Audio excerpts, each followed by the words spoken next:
até amanhã eu estou encaminhando para vocês. Nós hoje vamos começar falando sobre cálculos. Para algumas de vocês eu não mandei ainda o link para baixar o BJ Cálculo, não sei se todas já baixaram ou não, mas hoje eu encaminho esse link para vocês, para que vocês amanhã, durante o dia, baixem o PJ Calc, instalem na sua máquina, que amanhã a gente já começa a falar um pouco sobre o PJ Calc.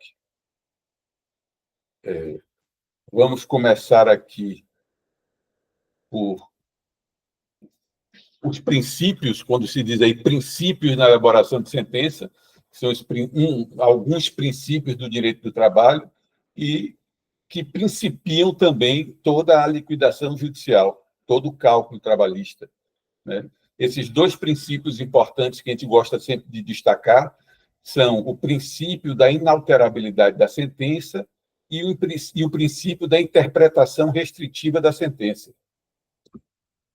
Antes, deixa eu fazer aqui um apanhado de forma geral e até já acrescentando algumas informações para quem pretende trabalhar na parte de cálculo.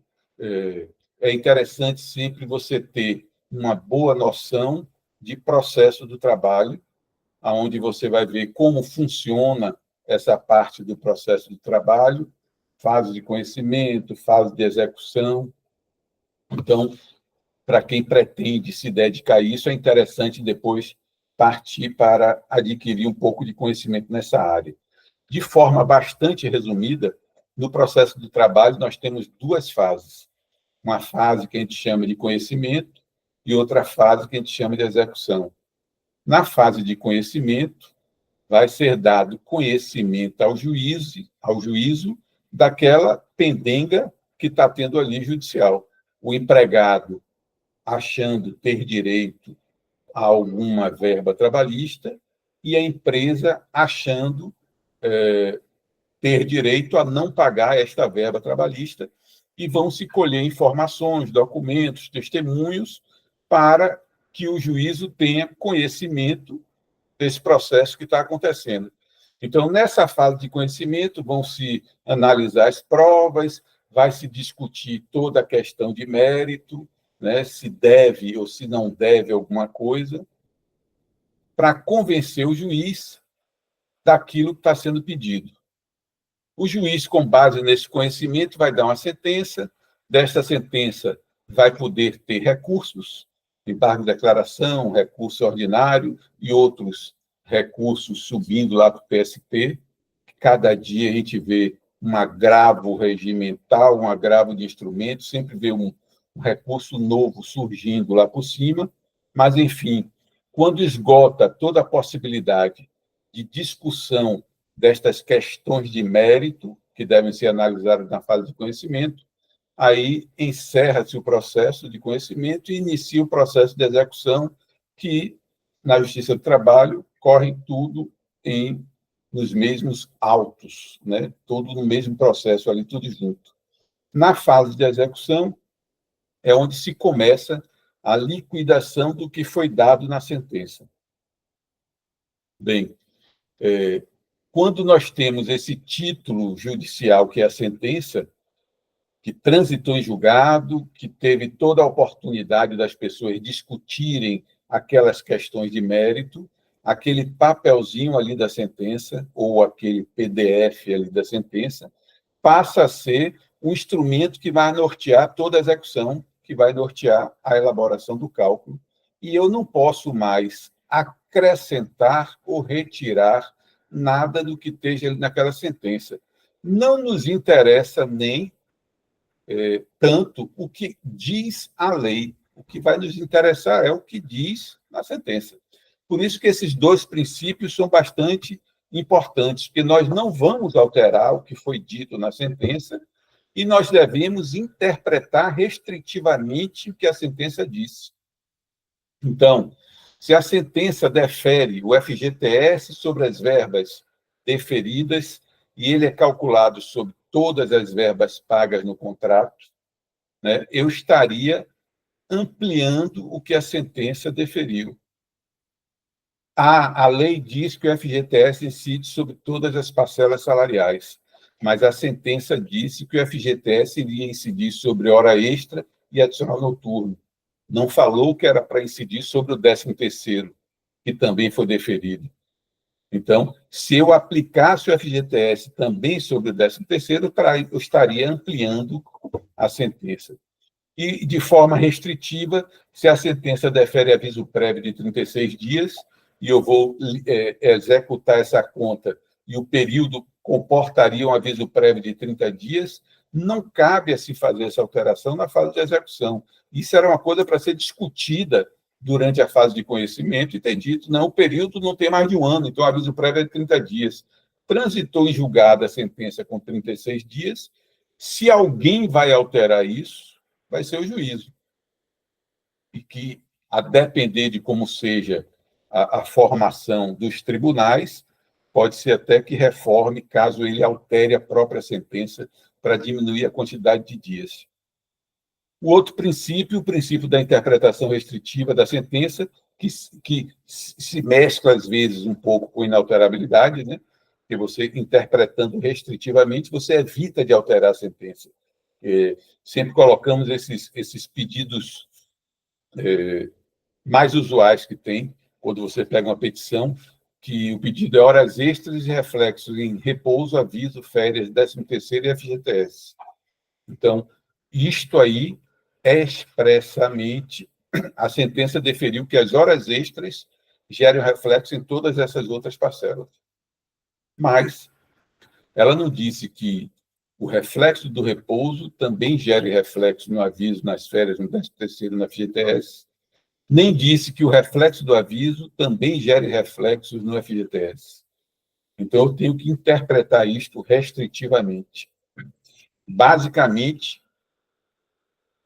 é o conceito que eu coloco quando a gente começa a falar sobre remuneração, que a gente vai ver daqui a pouquinho aí, um pouco mais adiante.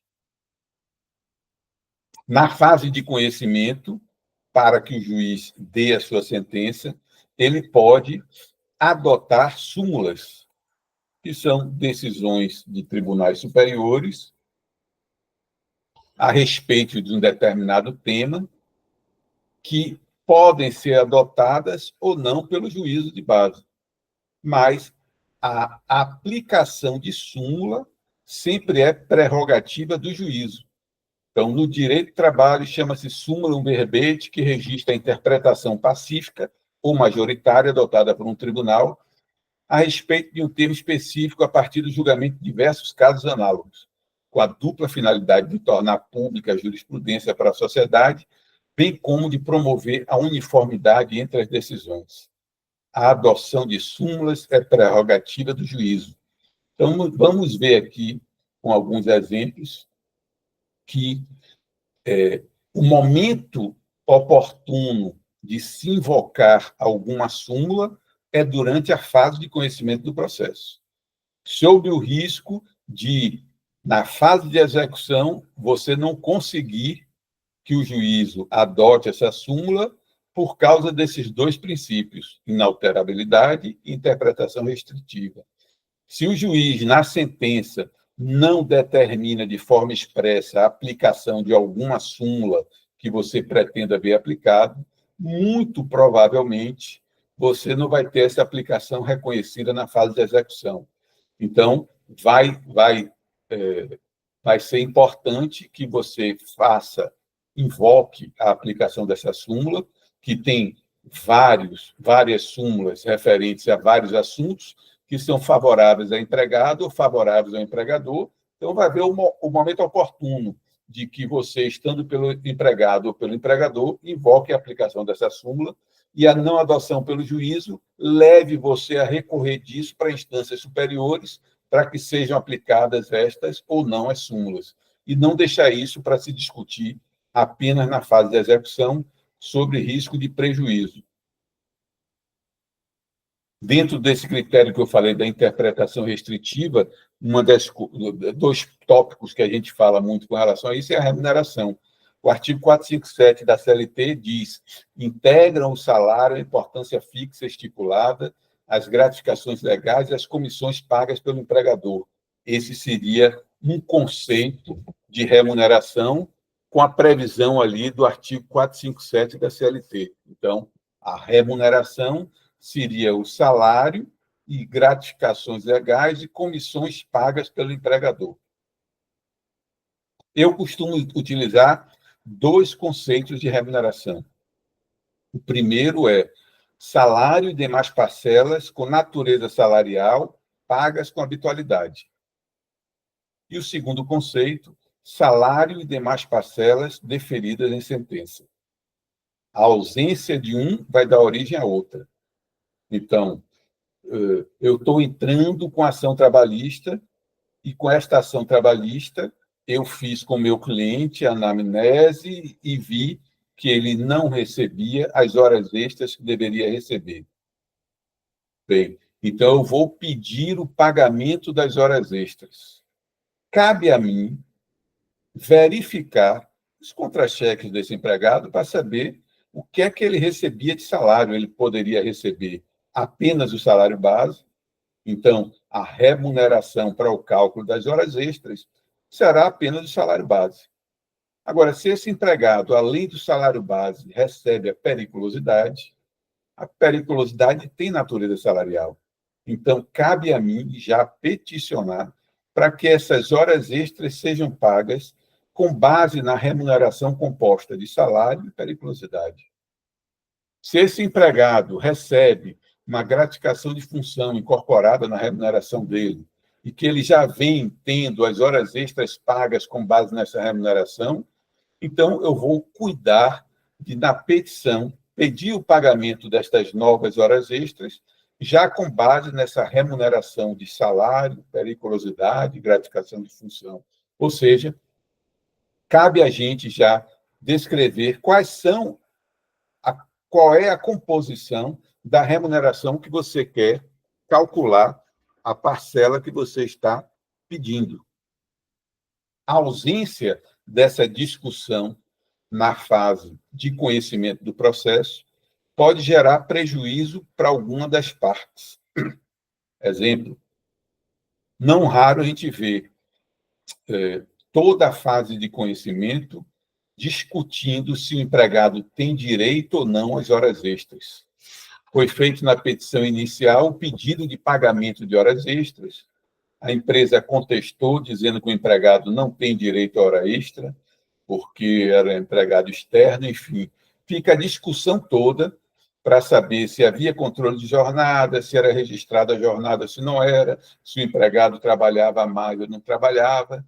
E depois dessa análise toda, a sentença chegou e disse, convenceu-se de que havia a extrapolação da jornada diária ou semanal e condena a empresa no pagamento das horas extras, conforme se apurar nos controles de jornada. Recorreram, embargaram a declaração, enfim, transitou em julgado a sentença, não pode mais mexer na sentença, e iniciou a fase de execução. Quando inicia a fase de execução, perito, calculista, vai pegar lá os contra-cheques do empregado e vai ver que esse empregado era empregado comissionista. O empregado comissionista, nós vamos ver um pouco aí na frente, ele não tem direito a horas extras. Existe súmula no sentido de que o empregado comissionista tem o direito de receber tão somente o adicional das horas extras, já que a comissão remunera todas as horas trabalhadas, tanto as horas normais como as extraordinárias. Bem, mas ninguém discutiu isso durante a fase de conhecimento. Transitou em julgado a sentença mandando pagar hora extra. Então, caberia à reclamada, nesse caso, a súmula existente beneficia o empregador, caberia à parte reclamada arguir durante a fase de conhecimento, desde quando o empregado pediu o pagamento de hora extra, no sentido de não há hora extra, e se entender o juízo que existe hora extra, que sejam pagos apenas o adicional, em razão da súmula que estabelece que empregado comissionista não tem direito à hora extra. Então, o momento oportuno de se invocar a aplicação da súmula seria na fase de conhecimento, e a ausência disso leva a esse nosso segundo conceito, que é salário e demais parcelas deferidas na sentença. Bem, a sentença não tratou de outra verba, eu vou pegar o que seria salário, e dentro daquele conceito do artigo 457, integram ao salário a importância fixa estipulada, as gratificações legais e as comissões pagas pelo empregador. Ponto. Então, comissão seria a base de cálculo da parcela de hora extra que foi deferida. Toda a nossa conversa aqui, quando vocês quiserem fazer alguma intervenção, fiquem à vontade, tanto oralmente como pelo chat. Boa noite, Maraísa, seja bem-vinda.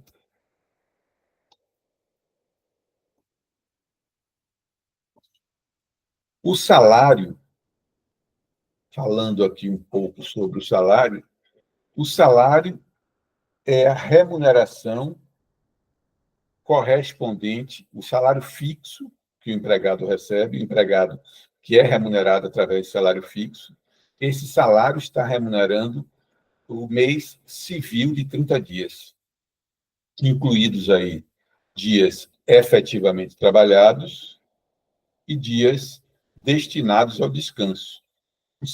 O salário não remunera apenas o dia trabalhado, ele remunera também o dia destinado a descanso, que a gente vai ver quando falar ali no repouso semanal remunerado. Então, o salário está remunerando os dias de segunda, terça, quarta, quinta, sexta, sábado, mas também está remunerando o dia de domingo. Ele remunera 30 dias no mês, de segunda a domingo. É importante a gente fixar esse conceito para quando a gente for falar sobre horas extras. E aí, para a gente fixar melhor, eu sempre abro um parêntese aqui para tratar do que o salário remunera, considerando um período anterior à Constituição de 88 e o período atual, que é posterior à Constituição de 88. Por que o período anterior? Anteriormente, antes da Constituição, a Constituição ela alterou a jornada de trabalho do empregado. Antes, o empregado tinha jornada diária de 8 horas e a jornada semanal de 48 horas por semana. Então, nós tínhamos uma paridade entre a jornada legal diária, a quantidade de dias trabalhadas na semana e o total de horas normais semanais. Segunda a sábado, nós temos 6 dias, a jornada legal diária era de 8 e a jornada legal semanal era de 48. Então, 6 horas dia vezes 6 dias na semana davam 48 horas na semana.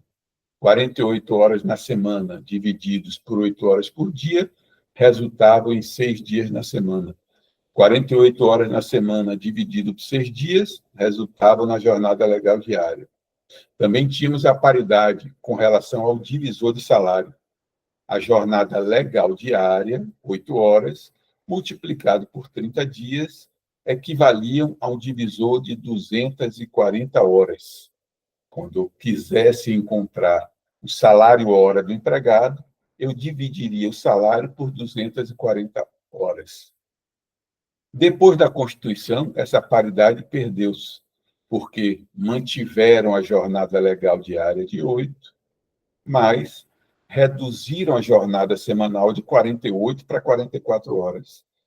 Perdemos com isso essa paridade, porque se eu tenho 44 horas por semana e divido por 8 horas, que é a jornada legal diária, eu não encontro 6 dias. Se eu tenho 44 horas na semana e divido por 6 dias na semana, eu não encontro a jornada legal diária de 8 horas. E se eu tenho um divisor que se utiliza hoje de 220 horas, eu divido por 30 dias, eu não encontro a jornada legal de 8 horas diárias. Aqui eu estou fazendo uma menção a 6 dias na semana, e eu faço aqui uma distinção. Como vimos, o salário remunera todos os dias de segunda a domingo.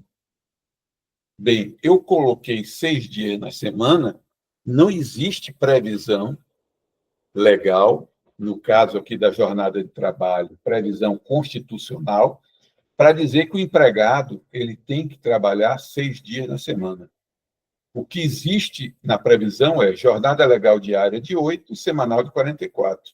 Ele vai trabalhar essa jornada seguindo as regras existentes de compensação. Ele pode trabalhar isso em 5 dias, em 4 dias, enfim. O importante é que, no máximo, ele vai poder desenvolver essa atividade, essa jornada normal semanal, no máximo em 6 dias. Por quê? Um dos dias na semana, domingo ou qualquer outro dia da semana, obrigatoriamente vai ser destinado a repouso. O empregado tem o direito a um repouso semanal remunerado. Então, se eu tiro um dia que ele não vai trabalhar, a jornada de 44 horas só vai poder ser feita nos demais 6 dias. Por isso que eu faço essa paridade com os 6 dias na semana. A Constituição de 88, lá no seu artigo 7º, disse: duração do trabalho normal não superior a 8 horas diárias e 44 semanais. Facultada a compensação de horários, redução da jornada mediante acordo ou convenção coletiva de trabalho. O empregado não precisa necessariamente trabalhar 6 dias na semana, ele pode trabalhar 5, 4, enfim, desde que obedeça a previsão que está para esse acordo de compensação através de convenção coletiva de trabalho ou acordo escrito entre as partes.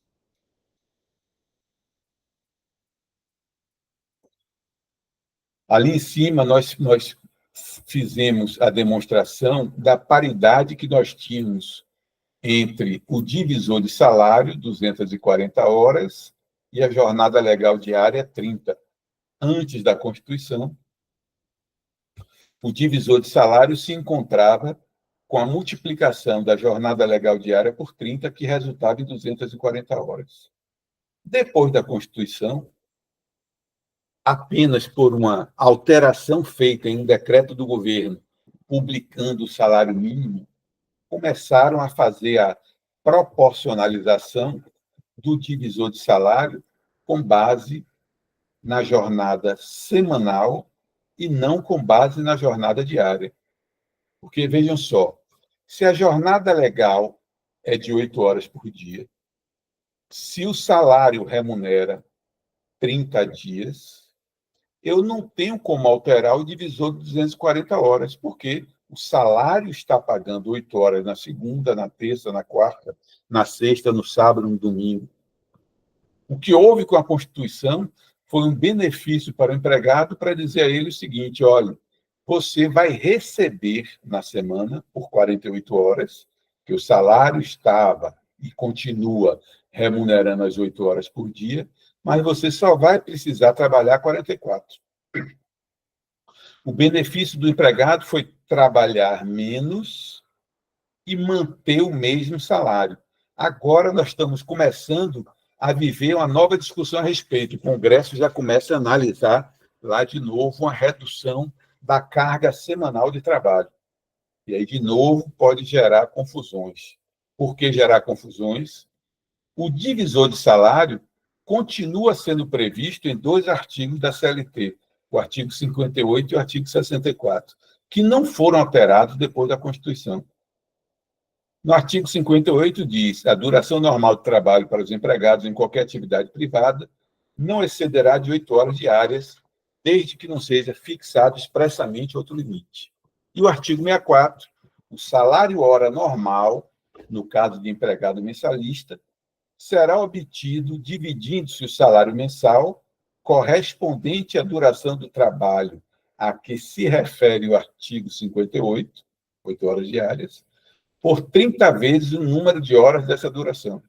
Então, se a atividade não excede 8 horas diárias, 30 vezes 8 daria 240 horas. A fundamentação legal para o divisor de salário continua sendo a mesma, mas passamos a ter já usualmente utilizado o divisor de 220 horas.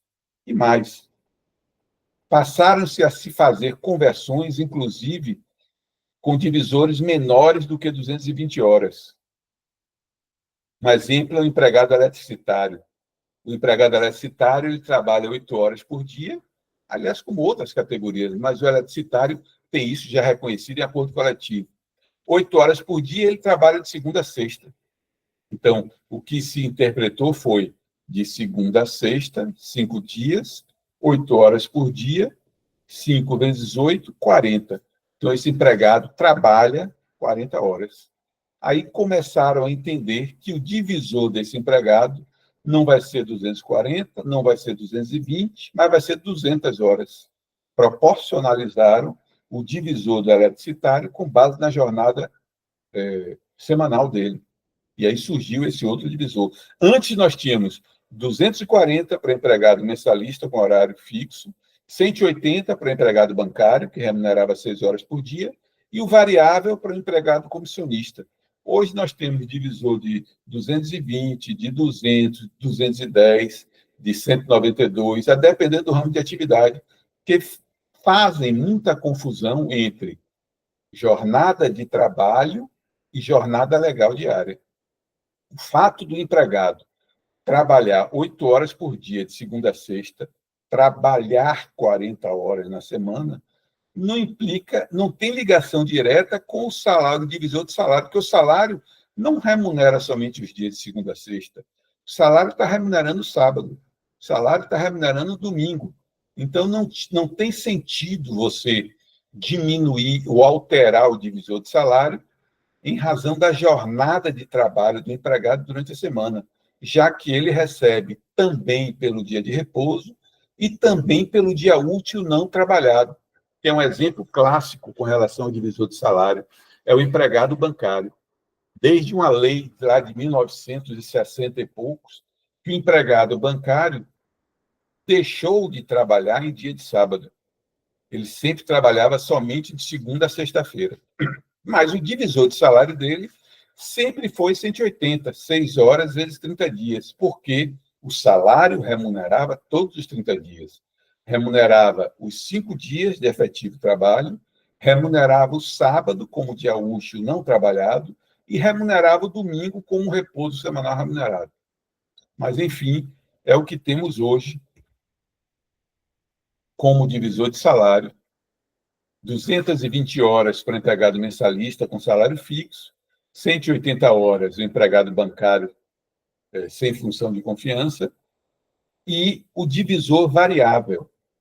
Como eu falei daquela súmula, o comissionista entende-se que o empregado comissionista, o valor da comissão que esse empregado recebe, está remunerando todas as horas trabalhadas. Então, se o empregado trabalhou 6 horas por dia, a comissão remunerou todas estas 6 horas. Se o empregado trabalhou 10 horas por dia, a comissão remunerou todas estas 10 horas. Mas, destas 10, 2 estão além das 8 diárias. Já estão pagas pela comissão, mas como deveriam ser pagas com acréscimo do adicional de hora extra, ele vai ter direito a receber somente o adicional. Daqui a pouco vamos ver um pouquinho mais isso. Bem, para o cálculo das horas extras, então nós chegamos à conclusão que, conhecendo 4 variáveis, nós podemos fazer o cálculo dessa parcela. E esse é o princípio adotado no PJ-Calc. Toda a verba do PJ-Calc, a formação da verba, vai estar envolvendo 4 variáveis, que vão ser um divisor e 3 multiplicadores. Para as horas extras, nós precisamos saber qual a remuneração base de cálculo. Para eu entender que remuneração é esta, eu vou analisar o processo, vou ver o que a sentença disse, né, e cairmos naqueles 2 princípios, salário e demais parcelas salariais deferidas em sentença, para compor a remuneração para o cálculo da hora extra. Vou identificar qual divisor que eu vou utilizar para encontrar o valor de um salário hora. Muitas vezes, a remuneração, você vai analisar de onde você vai tirar a remuneração. O divisor, muitas vezes, você analisa pela ausência de informação.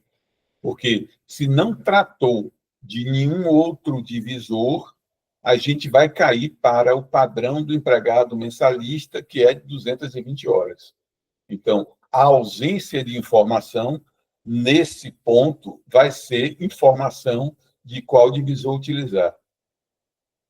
O adicional da hora extra também é uma variável que a ausência vai nos dar informação. Por quê?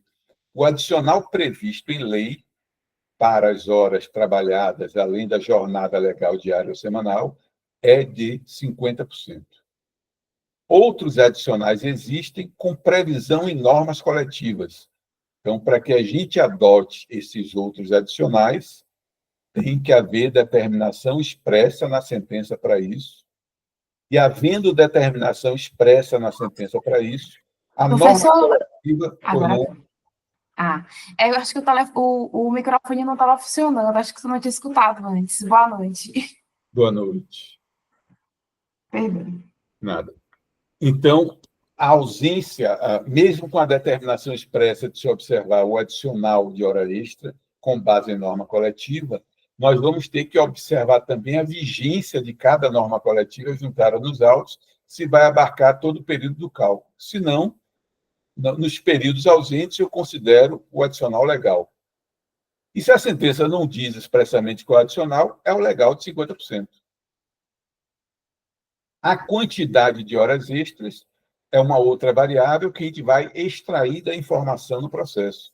O juiz vai estabelecer qual foi a jornada de trabalho, qual é o excedente que ele entendeu como devido, né? Vão ser os excedentes da jornada de 8h44, os excedentes da jornada de 6h36, ou excedentes de qualquer outra jornada que ele entenda lá como devida, enfim. Esta informação também nós vamos tirar do processo, né, do horário de trabalho e qual vai ser a quantidade de horas extras devidas.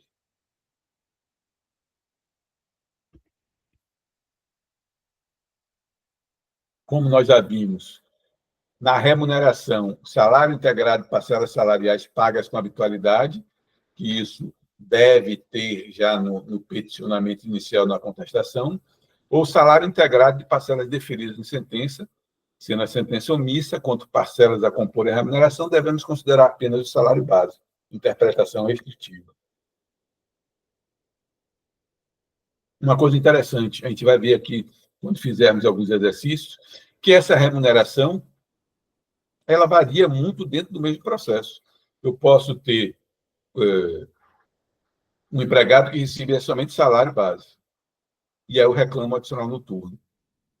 Bem, quando surge essa verba adicional noturno, ela tem uma característica salarial e tem súmula dizendo que ele integra a remuneração para todos os efeitos. Então, a partir do momento que surge o adicional noturno, eu passo a ter uma outra parcela compondo a remuneração. Então, na própria inicial, eu tenho que fazer menção de que as horas extras que eu vou reclamar sejam apuradas com base no salário que o empregado recebia e neste adicional noturno que eu estou reclamando. E aí vai surgir a verba hora extra.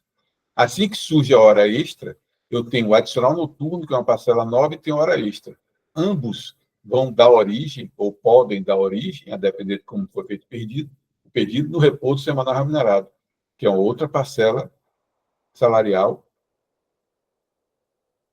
Surgindo repouso, eu passo a ter 3 verbas novas, adicional noturno, hora extra e repouso, que podem compor o cálculo do salário para quantificar outra parcela, como 13º, férias, aviso, ou até periculosidade, enfim.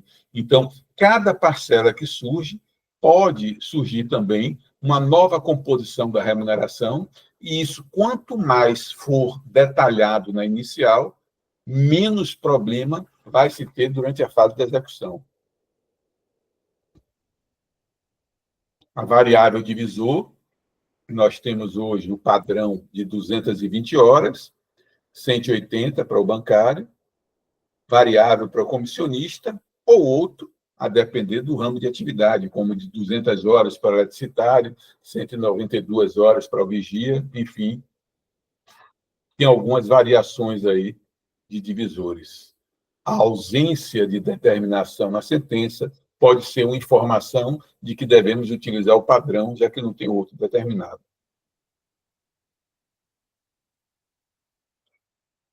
A variável adicional, o legal de 50%, então, se o juiz não fez referência a nenhum outro adicional, é o legal. Se ele fez referência ao adicional normativo, eu tenho que ver quais foram as normas coletivas juntadas, o período de vigência de cada uma e qual o percentual estabelecido nessas normas coletivas.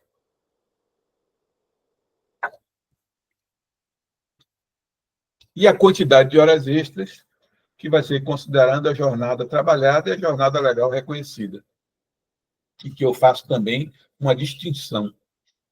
Jornada trabalhada, jornada legal reconhecida. Não há uma ligação direta com relação a isso. Tipo, o juiz entendeu que o empregado trabalhava em turno de revezamento 12 por 36. Qual é a jornada legal? A jornada legal, o juiz que deve determinar. Se a sentença for omissa, cabe o embargo de declaração para deixar claro se ele está determinando o pagamento do excedente de turno de 6 horas, se ele está determinando o excedente de pagamento de turno de 12 horas, se ele está determinando o pagamento do excedente da jornada legal semanal de 8h44, né? Porque o fato de estabelecer a jornada trabalhada não implica no estabelecimento de uma jornada legal a ser considerada, são coisas distintas. Então, cabe sempre uma análise da sentença para ver se o juiz está, de forma correta, estabelecendo qual é a jornada trabalhada e qual é a jornada legal reconhecida. A ausência disso vai nos levar, dentro daquele princípio da interpretação restritiva, a cair no legal. Qual é o legal? 8h44. Pode gerar um prejuízo para o empregado ou para o empregador a ausência da discussão sobre qual seria a jornada legal no momento oportuno, que é a fase de conhecimento do processo. Conhecendo essas variáveis, nós vamos passar para fazer o cálculo dessas parcelas. Aqui é uma fórmula básica do cálculo de hora extra. Eu tenho o salário ou remuneração, eu vou dividir pelo divisor. Quando eu faço essa operação, eu encontro o valor de 1 hora normal de trabalho. Como eu vou pagar a hora extra, eu vou acrescentar o adicional de hora extra a esta hora normal de trabalho. Por isso que vem aqui o mais, eu vou adicionar o adicional de hora extra à hora normal. E aí eu passo a ter o valor de 1 hora extraordinária. Quando eu tenho este valor de 1 hora extraordinária, eu multiplico pela quantidade de horas extras que eu encontrei apurando a jornada estabelecida na sentença.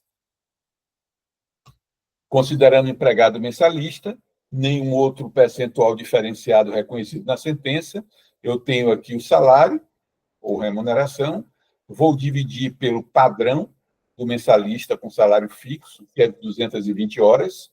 Então, eu pego o salário, divido por 220, encontro 1 hora normal, multiplico por 1,5. Mas aqui você está somando e aqui você está multiplicando.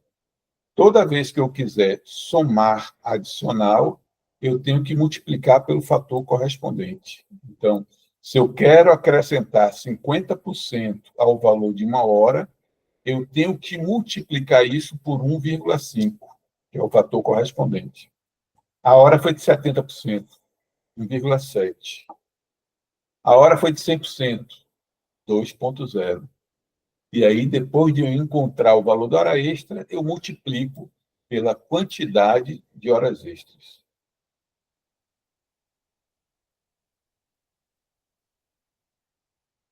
Quando a gente trabalha na apuração de jornada de trabalho, nós vamos sempre estar trabalhando com a grandeza hora. Então, muitas vezes nós temos uma apuração, e isso o PJ-Calc faz.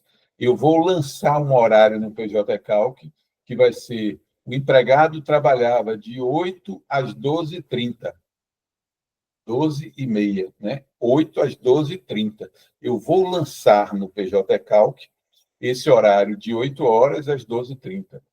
A leitura que o PJ-Calc vai fazer é que esse empregado trabalhou 4,5 horas, ou 4 horas e meia, de 8 às 12h30, 8 às 12 horas e 30 minutos, esse empregado trabalhou 4 horas e 30 minutos, ou 4 horas e meia. E aqui você tem a regra da fazer a conversão de hora para decimal, 1 mais 30 por 60, ou simplesmente pegando 30 dividido por 60, eu tenho 0,5 hora, com uma hora e meia. Eu trabalhei 22 minutos.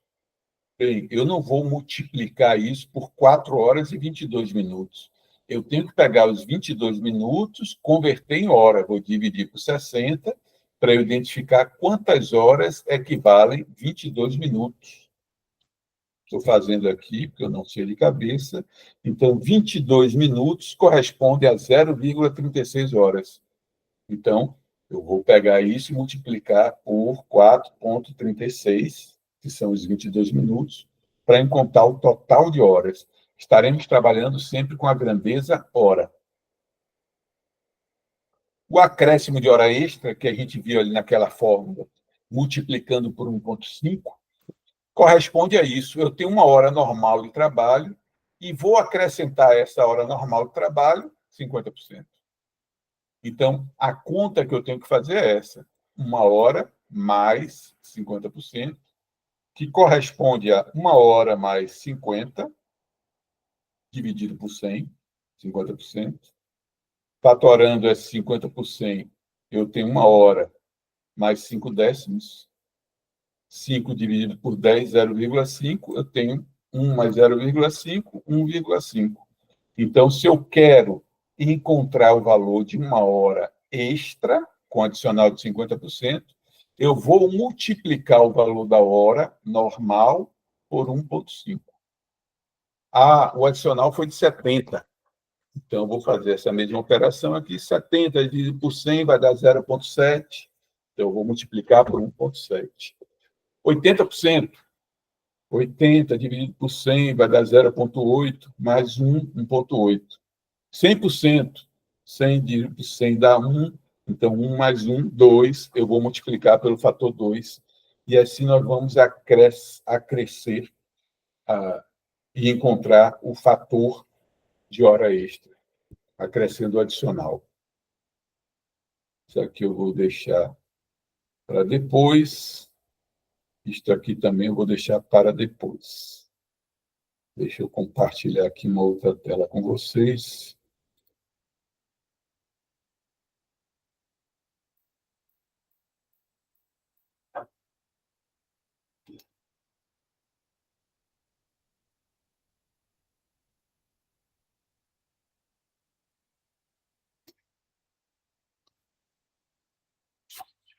Durante o curso, nós vamos fazer alguns exercícios aqui, só para demonstrar o andamento do que a gente vai falando.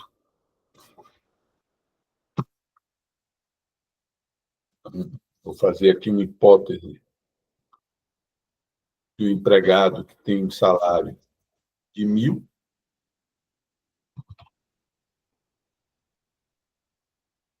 O horário de trabalho dele é de 8 às 18, uma hora de intervalo de segunda a sábado.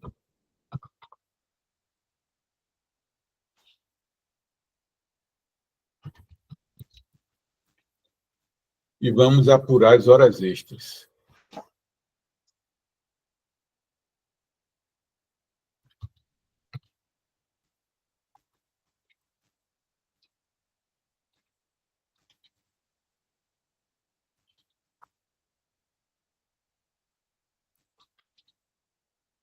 Nós vamos ter aí que identificar as 4 variáveis, que são remuneração, divisor, adicional, quantidade de hora extra. A remuneração já está dita ali, salário, R$ 1.000. Então, não tem mais o que se discutir. O divisor de salário. A ausência de informação não está dito aqui nenhum outro divisor que não seja o legal adotado usualmente, que é para o empregado mensalista fixo, 220 horas. Então, a ausência vai nos dar informação que devemos considerar o divisor de 220 horas. Da mesma forma, o adicional. A sentença não determinou a aplicação de qualquer outro adicional que não seja o legal, que é de 50%. Então, o meu adicional vai ser de 50%. E a quantidade de hora extra eu vou apurar com base nessa jornada de trabalho que foi dada. Foi dito que esse empregado trabalhava de 8 às 18 horas. Então, eu tenho aqui 18 menos 8, 10 horas, com 1 hora de intervalo. 1 hora de intervalo, o que resulta em 9 horas efetivas de trabalho diário. Então, este empregado está trabalhando todo dia 9 horas por dia. E ele trabalha durante a semana, de segunda a sábado, 6 dias. Então, se eu multiplico 6 dias vezes 9 horas, eu encontro 54 horas efetivas de trabalho semanal.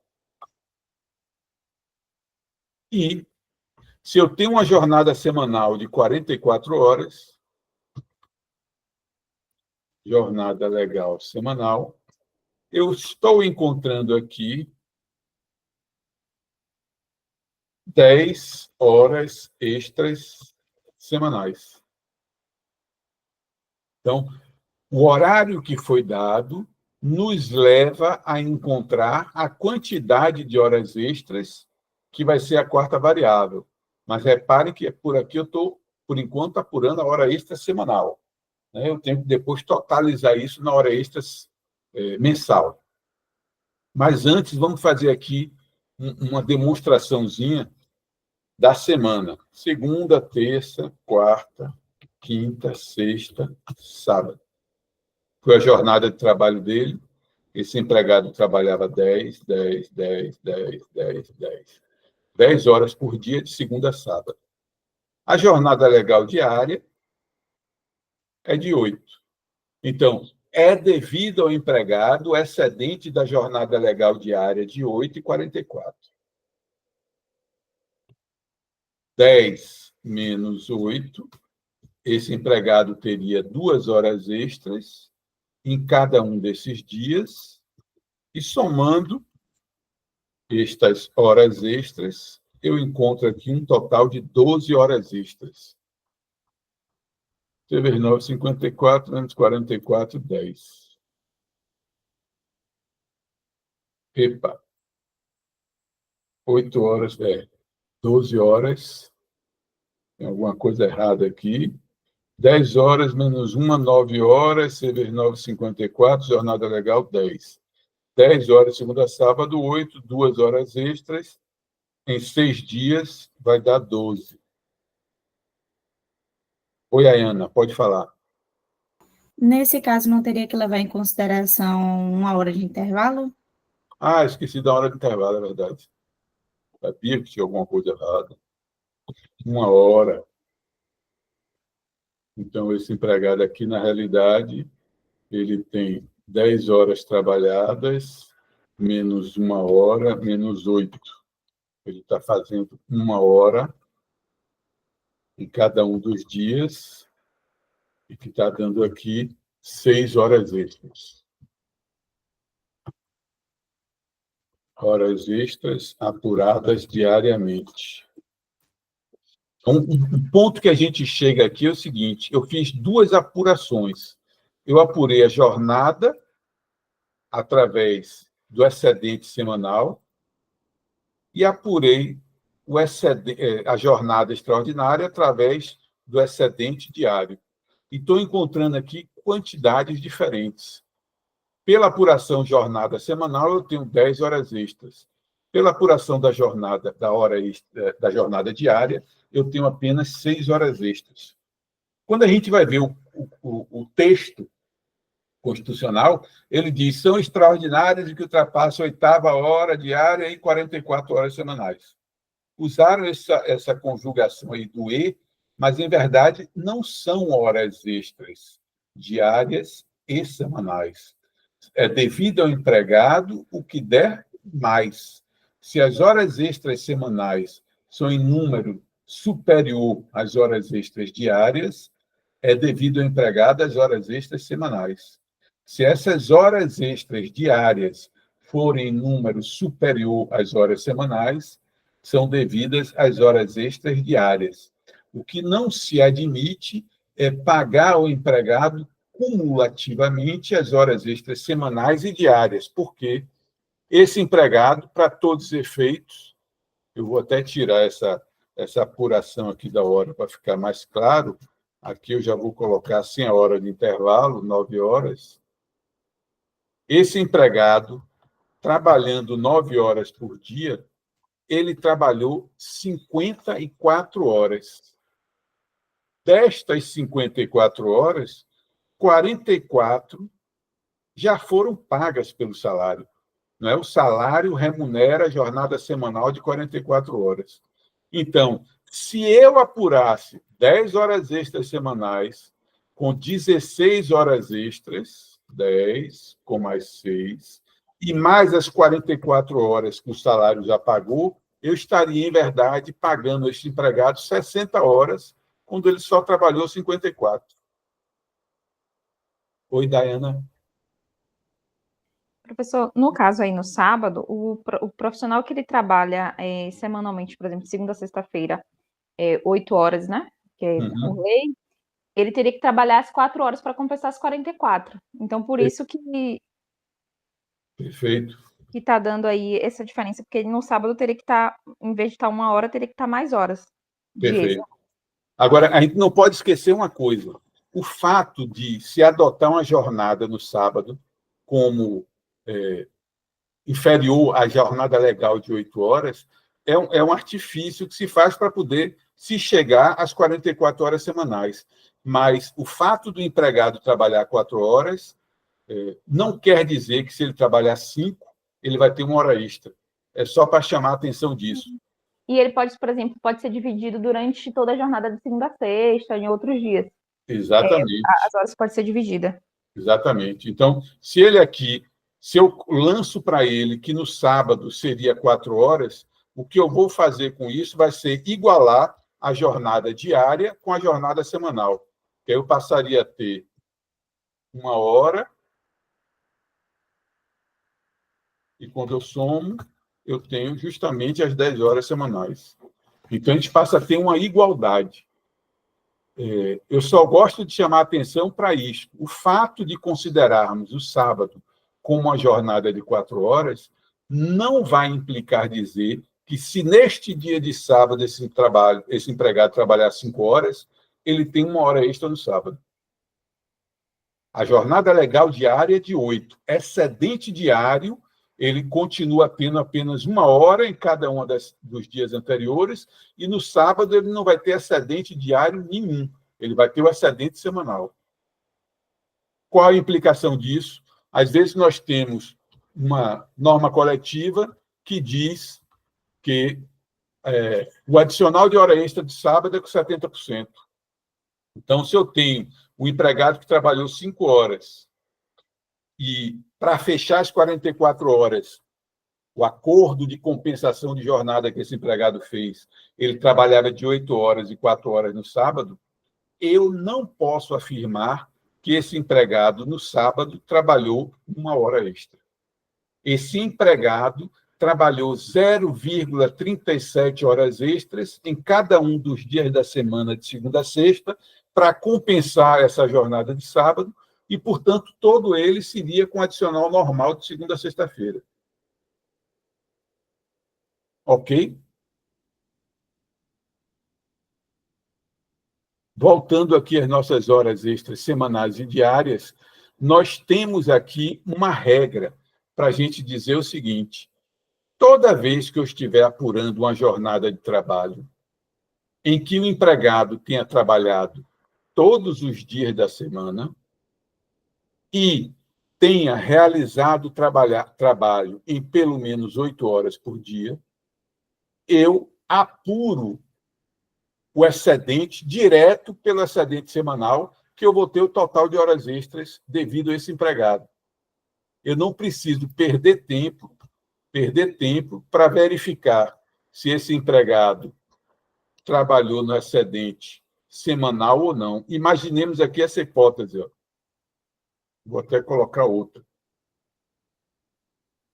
Esse empregado trabalhou 9 horas de segunda a quinta, na sexta-feira trabalhou 8 horas, trabalhou um total de 44 horas na semana.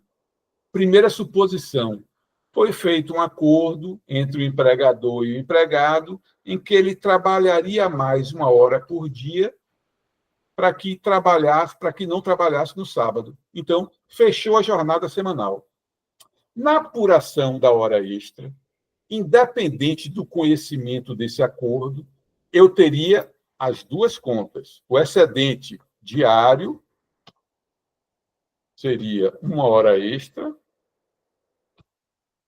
o que daria um total de 4 horas extras. Pelo texto constitucional, esse empregado que trabalhou 9 horas e 8 horas na sexta, trabalhando apenas 44 horas na semana, ele continua credor de 4 horas extras, porque em 4 dias na semana ele ultrapassou a jornada legal diária. Ah, mas teve um acordo. Como foi esse acordo? Foi escrito? Foi verbal? Foi baseado em norma coletiva? Bem, isso é motivo para análise na fase de conhecimento e o juiz vai levar em consideração ou não. Mas o fato dele ter trabalhado 44 horas na semana não tira do empregado o direito de receber as horas extras excedentes da jornada legal diária. E aí a gente vem uma súmula. Vem uma súmula, que é a súmula 85, que trata desse assunto aqui do excedente das horas extras diárias que não excedem a jornada legal semanal. Então, essa súmula vem socorrer os empregadores, portanto, deve ser invocada pelo reclamado no processo, durante a fase de conhecimento, para dizer, olha, mesmo que se reconheça que o empregado, ou melhor, mesmo que não se reconheça o acordo que foi feito do empregado de trabalhar mais em um dia para compensar no outro, não é devido a esse empregado 4 horas extras, como ele pretende. Por quê? Eu vou pagar como extraordinário apenas o excedente da jornada legal semanal. Aquelas horas que excedem a jornada diária e, portanto, seriam destinadas à compensação, eu pago somente o adicional de hora extra. Então, esse empregado, se tivesse, durante a fase de conhecimento, a discussão adequada e o juízo chegasse, deferisse as horas extras observando a súmula 85, ao invés dele receber 4 horas extras, ele iria receber apenas o adicional equivalente a 4 horas extras. Vamos fazer algum exercício pela frente, também pegando essa súmula para a gente fixar melhor. Mas, por enquanto, fiquemos nisso aqui. A apuração da jornada de trabalho, a apuração da quarta variável, que seria a quantidade de horas extras. Eu tenho que fazer um levantamento da apuração da jornada de trabalho semanal e diária, para identificar qual a quantidade maior de horas extras trabalhadas. O empregado vai ser credor da maior quantidade. O PJ-Calc, ele vai fazer essa conta também de forma automática. Por que é que ele faz isso? Imaginemos uma coisa. A jornada é fixa. Foi 9 horas por dia, todos os dias da semana. Eu não preciso fazer conta, porque eu já sei que vão ser 10 horas extras semanais. Mas eu posso ter um mês em que iniciou esse mês numa quinta-feira. A primeira semana terminou no domingo, esse empregado trabalhou quinta, sexta e sábado. Ele, 3 vezes 9, 27. Na semana, ele trabalhou 27 horas, a jornada semanal é de 44, não teria nenhuma hora extra semanal. Mas, nesta semana, em cada um dos dias, ele teve um excedente de 1 hora extra. Então, o PJ-Calc, para esta semana, vai apurar o que é extraordinário com base na jornada diária. Na outra semana, que ele trabalhou toda a semana, 9 horas por dia, ele vai apurar como excedente o excedente da semanal, porque ele vai fazer a conta e vai ver, na semana foram 10 horas extras semanais, enquanto que as diárias foram somente 6. Então, aquela semana ele apura 10, na outra semana apura 10. No final do mês, a semana quebrada, ele volta de novo a apurar hora extra diária. Ele vai mesclando semana a semana o que diz a legislação de excedente de 8 horas diárias e 44 horas semanais. Sem nada a ver com a súmula 85. Por enquanto, só se adequando a apurar o que é hora extra diária e o que é hora extra semanal.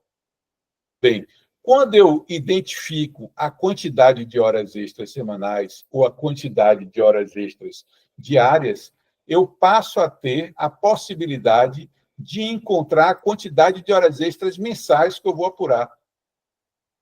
Antes do PJ-Calc, quando a gente não tinha com muita facilidade a forma de apurar uma jornada de trabalho para identificar em tal mês quantos dias de segunda a sábado houve, a gente costumava utilizar médias de semanas. Quando eu comecei a fazer cálculo, não tinha nem computador, era tudo na máquina de calcular. Cada calculista, eu tinha uma coleção de calendários, aqueles calendáriozinhos pequenininhos, por ano. Eu comecei a trabalhar com cálculo em 1985, e eu tinha o meu acervo lá de calendário desde 1969. Então, se eu ia apurar uma jornada de segunda a sábado, eu iria ver em abril de 70 quantos dias de segunda a sábado houve no calendário para eu poder quantificar as horas extras diárias. Ou eu apenas multiplicaria esta quantidade de horas extras semanais que eu encontrei por uma média de semanas. Essa média de semanas também variou. Hoje em dia, isso já caiu por terra, não se usa mais média de semana, mas, durante algum tempo, se utilizou essas possibilidades. O mês civil tem 30 dias, a semana tem 7 dias, então, todo mês vai ter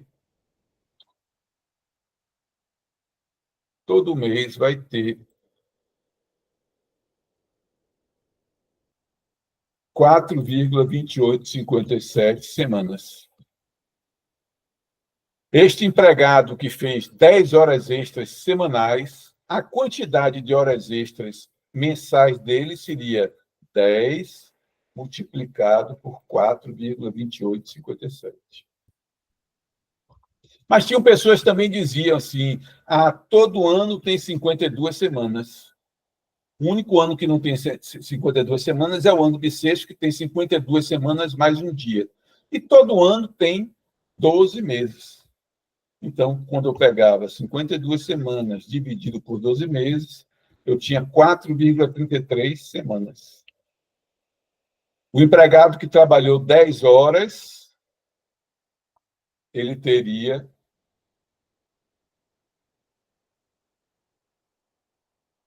então 4,33 vezes 10,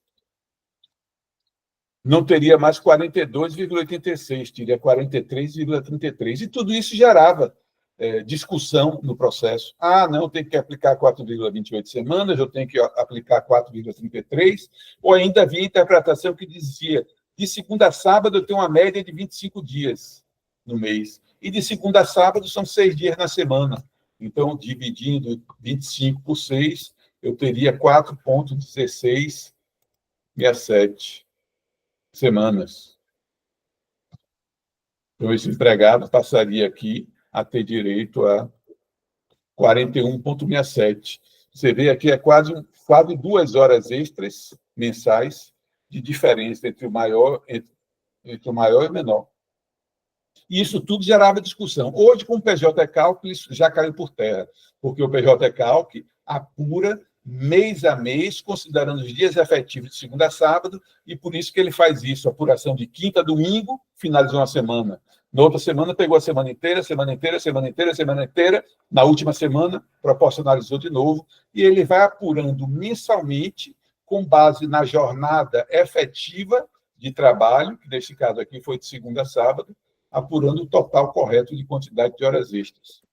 Mas fiquemos, por enquanto, nesta. Completamos aqui as 4 variáveis de horas extras.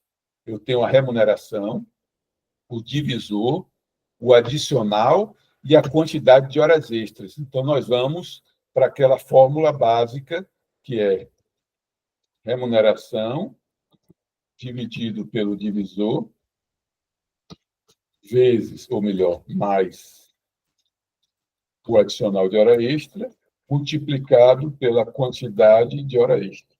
Ou ainda, IU dividido por 220, uma hora mais os 50%, corresponde ao fator 1,5, vezes 42,86, que vai ser igual a 220 vezes 1,5 vezes 42,86. Eu teria aqui um resultado equivalente a R$ 292,23. Então, o cálculo que nós vamos fazer da hora extra vai ser este: o salário dividido por 220, acrescido de 50%, multiplicado pela quantidade de hora extra, e daria um total de R$ 292,23.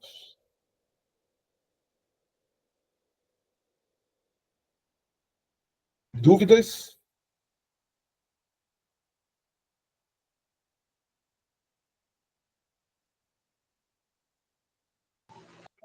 Por enquanto, não, professor. Como eu falei aqui, não vamos ainda hoje entrar no PJ Cálculo para vocês fazerem, mas eu vou fazer essa mesma conta que eu fiz aqui no PJ Cálculo para demonstrar para vocês. Nesse caso, nesse cálculo que você fez, você levou em consideração o primeiro, né, de 30 dividido por 7? Não, sim, nesse caso que eu fiz aqui, eu usei o 30 dividido por 7, 42,86. Eu vou fazer aqui no PJ Cálculo para a gente ver a diferença que a gente teria em um período de mais de um mês, porque aqui eu também não especifiquei qual foi o mês que ele trabalhou de segunda a sábado. Então, eu posso encontrar um mês de fevereiro, que teve menos dias de segunda a sábado, como eu posso encontrar um mês de julho ou agosto, que eu vou ter mais dias de segunda a sábado.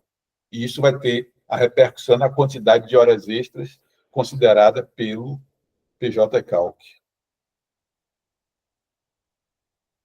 Deixa eu só compartilhar ele aqui.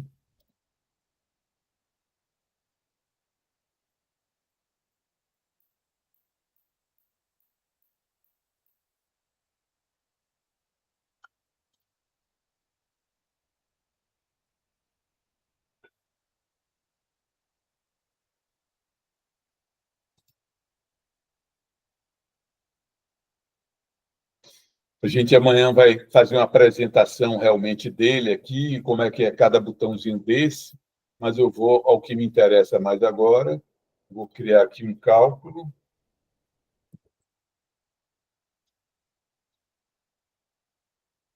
Amanhã a gente vai detalhar qual o caminho que tem que fazer para isso.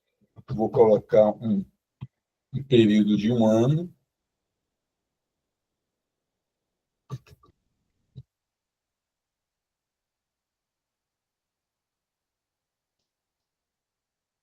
Vou colocar uma remuneração só.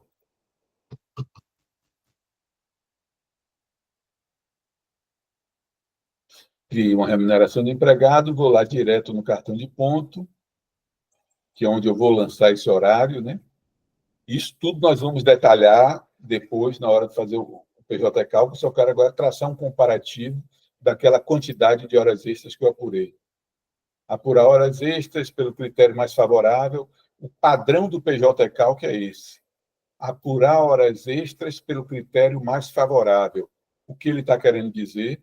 Nas semanas em que as horas extras diárias foram mais favoráveis, serão consideradas. Na semana, que é a hora extra semanal seja mais favorável, será considerada a hora extra semanal. Eu vou desconsiderar feriado, que nesse cálculo que eu fiz não considerei, 8 horas por dia, todos os dias, 44 horas, apesar de não trabalho no domingo, e venho aqui para marcar a programação dele, que eu disse que ele trabalhava de 8 às 18, com 1 hora de intervalo. De 8 às 12, 13 e às 18. Segunda, terça, quarta, quinta, sexta, sábado. Domingo não trabalhava.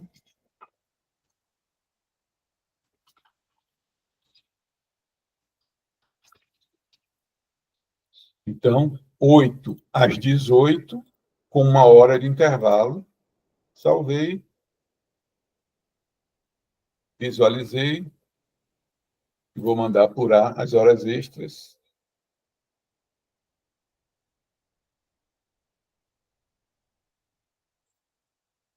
Ele aqui já está trazendo para mim a quantidade de horas extras. Repare que ele aqui está me trazendo 40, 40, 40. Em um mês, abril, ele fez 50, 40, 40, depois 50, 40, 40, 50 e 40. Variou entre 40 e entre 50 horas. 40, só por curiosidade.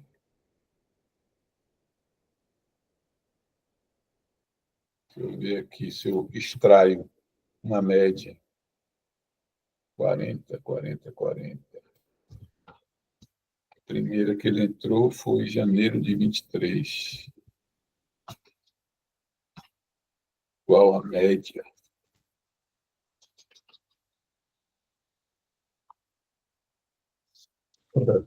Eu fiz o seguinte agora aqui. Ó. Eu apurei a média de todas as quantidades de horas extras no ano e encontrei uma média de 43,33. Ou seja, a média que seria considerada, aquela que eu coloquei 52 semanas e 12 meses, 4,33 semanas, seria a mais aplicada ao caso, do que a 4,28 semanas. Mas vamos aos valores. Eu vou criar aqui uma verba de hora extra. Não estou detalhando nada para vocês, que nós vamos detalhar a partir de amanhã. Vou mandar importar do cartão de ponta as horas extras. Salvei. Regerei. Vou liquidar. E vamos ver os valores aqui.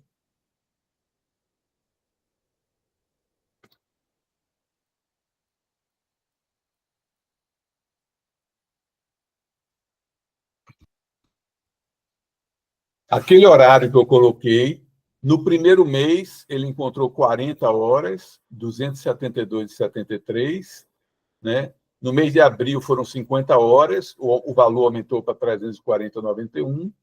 Depois teve novamente outro mês com 50, em julho de 23, e em outubro teve 50, 340,91. Se eu for gerar a quantidade de horas extras, deixa eu gerar aqui um relatório.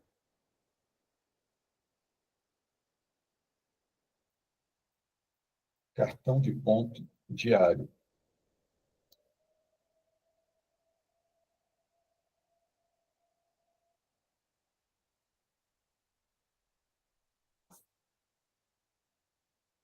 Deixa eu compartilhar este relatório com vocês.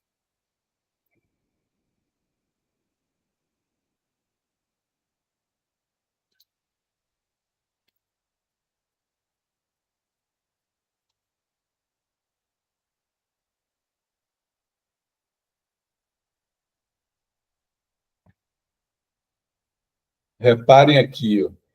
Primeiro dia, que foi 1º de janeiro, coincidentemente foi um domingo, não teve trabalho, não fez nada. Então, a próxima semana já foi a semana integral. Ele apurou horas extras semanais 10. E aí ele vai apurando horas extras semanais sempre 10, porque não teve nenhuma semana quebrada. No final, nesse caso daqui do empregado, nem no início da relação de emprego, nem no final da relação de emprego teve semana quebrada. Então, ele apurou 10 horas semanais em todas as semanas. Por isso que a gente deu 40 e de 50. Teve meses com 4 semanas, foram 40, e os outros meses com 5, foram 50. Ele não quebrou nenhum período de apuração. Se ele tivesse encerrado aqui a relação de emprego no dia 27 de dezembro, nesta semana ele não apuraria as 10 horas, mas apuraria 1, 2, 3 horas extras aqui no período. Porque ele iria fazer essa conta já quebrada. Eu vou fazer uma alteração só para demonstrar isso e gerar um relatório considerando essa semana, 4 de janeiro de 2023, 27 de dezembro de 2023. Deixa eu alterar isso aqui. Visualizar, excluir, apurar.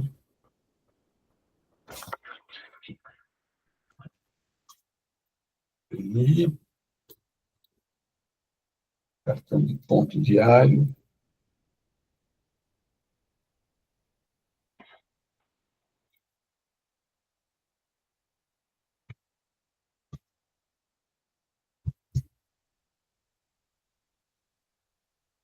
Veja aqui a primeira semana. Eu coloquei uma semana começando em 4 de janeiro. Então, eu tenho quarta, quinta, sexta e sábado, 4 dias apenas de trabalho.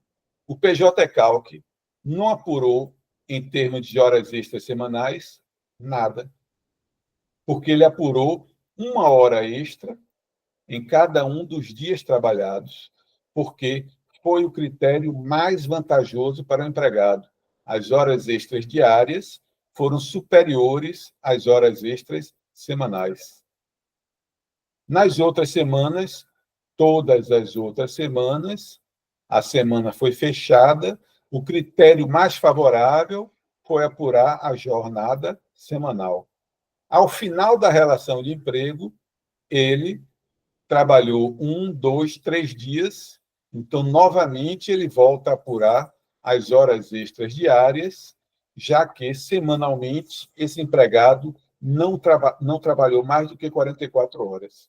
Então, esse é o raciocínio do PJ-Calc na apuração da quantidade de horas extras. Critério mais favorável, se a quantidade de horas extras diárias é superior às horas extras semanais, ele considera as horas extras diárias. Se não, ele vai apurar as horas extras semanais. Perfeito?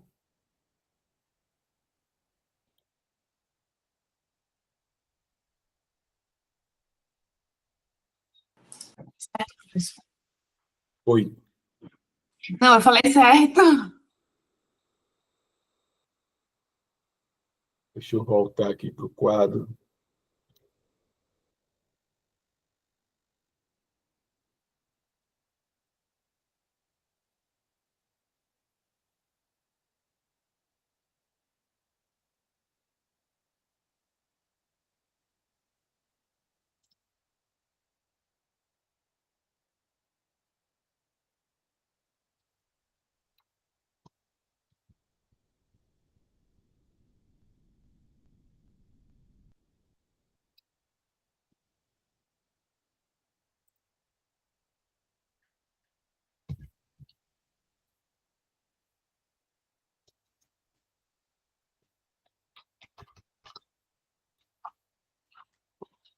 Mantendo o assunto aqui em hora extra, vamos pegar um pouquinho o que eu falei aqui da súmula 85.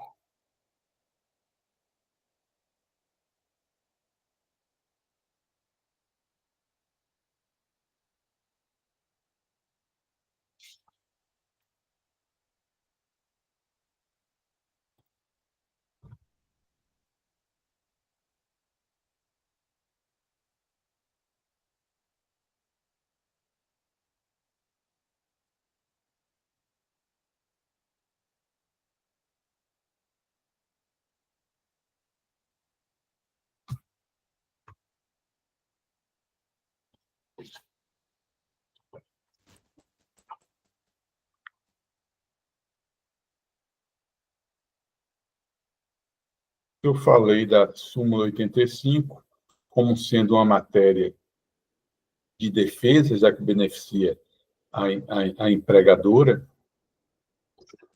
Ela diz o seguinte, inciso 1, a compensação de jornada de trabalho deve ser ajustada por acordo individual escrito, acordo coletivo ou convenção coletiva.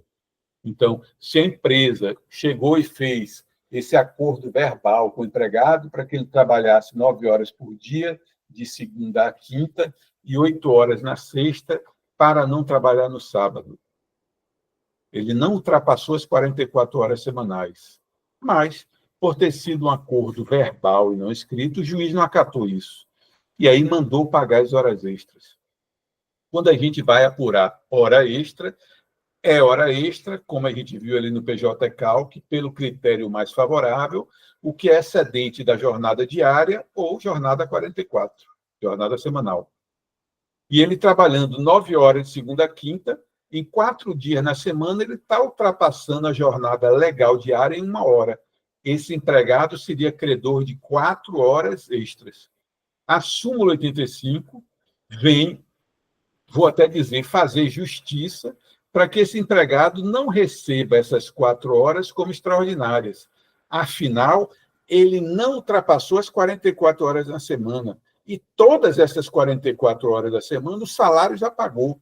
Então, não teria sentido ele receber novamente 4 horas se essas 4 estão dentro das 44 que o salário já remunerou. Mas, como foram trabalhadas além da jornada legal diária, deveriam ter sido remuneradas com acréscimo de 50% com o adicional legal. Então, ela vem dizer...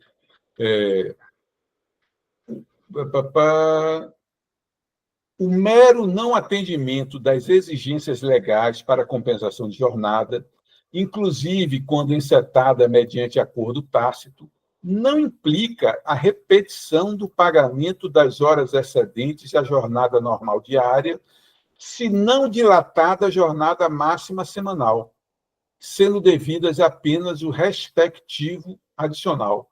Então, ele está dizendo aqui, ora, se a jornada máxima semanal de 44 horas não foi aumentada, então não tem sentido eu pagar aquelas horas como extraordinárias. Eu vou pagar estas horas apenas o adicional. A prestação de horas extras habituais descaracteriza o acordo de compensação de jornada. Nessa hipótese, as horas que ultrapassem a jornada semanal normal deverão ser pagas como horas extraordinárias e, quanto àquelas destinadas à compensação, deverá ser pago a mais apenas o adicional para o trabalho extraordinário. Então, eu vou pagar como hora extra o que ultrapassou de 44 horas. Agora, aquelas horas que ultrapassam a jornada diária, mas não ultrapassam a jornada semanal, eu pago somente o adicional.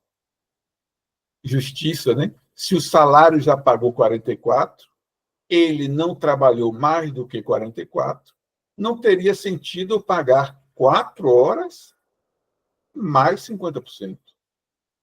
É por isso que eu digo que faz um pouco de justiça. Mas isso é uma súmula que vem em benefício do empregador e por ele deve ser invocado. Oi, Dayana. Esse adicional que o senhor fala é o adicional de hora extra, aquele que, no caso, seria 50, 70, 100, dependendo do... Isso. Ok. Vamos aqui para o quadro para a gente fazer uma demonstração das possibilidades, porque a aplicação da súmula em si não implica em uma só consequência. Ela está dizendo, tipo assim, vai ser hora extra que ultrapassa a jornada semanal, e aquela hora extra diária que não ultrapassa a jornada semanal, eu vou pagar somente o adicional. Mas, na prática, aplicar a súmula não implica dizer que eu só vou ter adicional de hora extra, porque cada caso vai ser um caso. Vamos ver aqui 3 exemplos onde nós vamos ter, cada caso, um caso diferente, aplicando a súmula 85.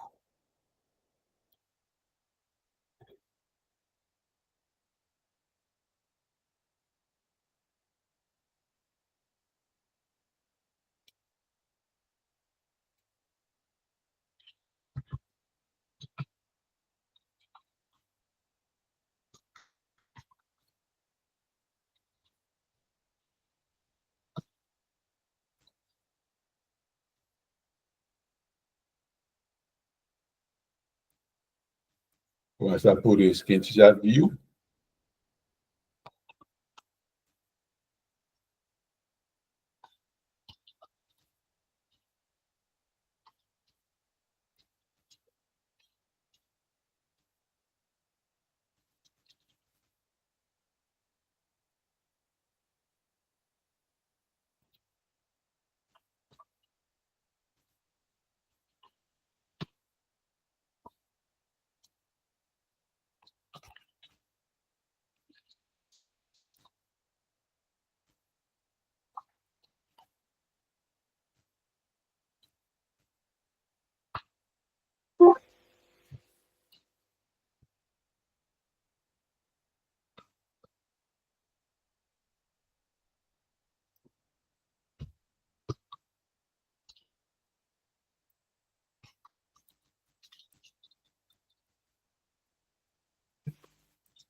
Vou colocar aqui como excedente.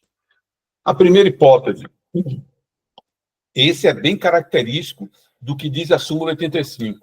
Esse empregado trabalhou 9 horas, de segunda a quinta, 8 horas no sábado, fez esse acordo de trabalho para não ultrapassar a jornada semanal, mas o acordo foi feito de forma verbal, não foi escrito, não foi baseado na norma coletiva, enfim.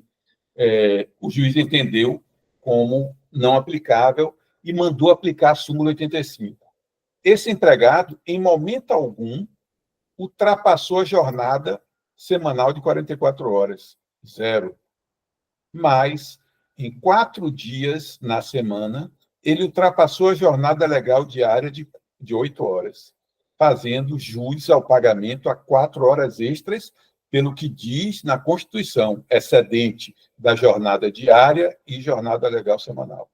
Com a aplicação da súmula, o que a gente vai dizer é: este excedente diário, desde que não tenha ultrapassado a jornada semanal, que a gente viu que não ultrapassou, não teve nenhuma hora extra semanal, eu vou pagar apenas o adicional. Então, eu tenho horas extras, 0. Adicional de horas extras, eu vou ter 4. Esse empregado, nessa semana, ele tem o direito de receber o adicional de 50%, ou o outro normativo que tem a previsão para isso, sobre 4 horas trabalhadas, além da jornada legal diária, mas que não ultrapassaram a jornada legal semanal. Imaginemos agora uma outra situação. Porque pode ter essa hipótese, né? Chegou-se à conclusão que o acordo não foi escrito, etc. O juiz mandou aplicar a súmula, mas, na realidade, a jornada está registrada nos controles de jornada. Então, eu posso ter uma variação na jornada diária, que nem sempre vai ser essa. Imaginemos que nessa outra semana aqui, a gente encontre essa jornada.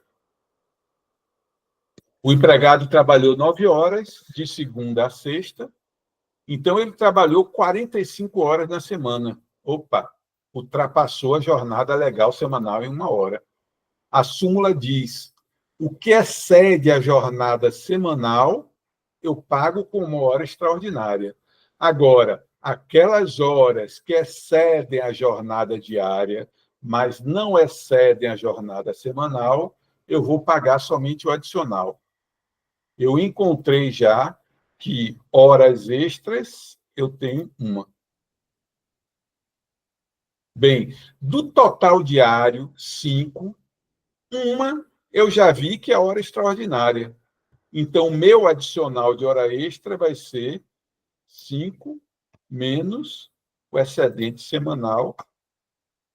Esse empregado, então, das 5 horas que ele teria direito, critério mais favorável, a quantidade de horas que ultrapassam a jornada diária foi maior do que a quantidade de horas que ultrapassa a jornada semanal. Então, deste excedente mais favorável para o empregado, 5 horas, eu identifiquei que apenas uma excedeu a jornada semanal e, portanto, vai ser remunerada como hora extra. As demais 4 eu vou pagar somente como adicional de hora extra.